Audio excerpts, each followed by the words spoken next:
In front of me is Oppo A5 Pro, and today I would like to show you how you can operate a voice recorder.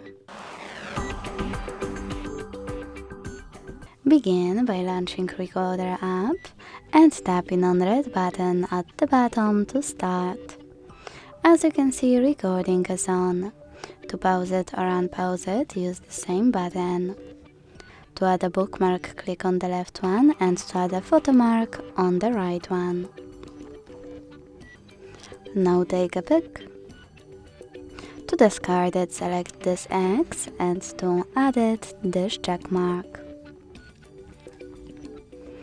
If you want to delete your recording right away, hit cancel at the top left corner and pick don't save.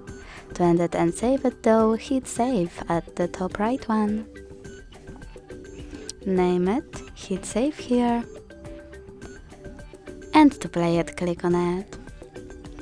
To manage it, use all of those options, those three dots at the top right corner, or go back, hold it here and use those options at the bottom, like delete. Thanks so much for watching. If you enjoyed this video, leave a like, comment and subscribe. Bye!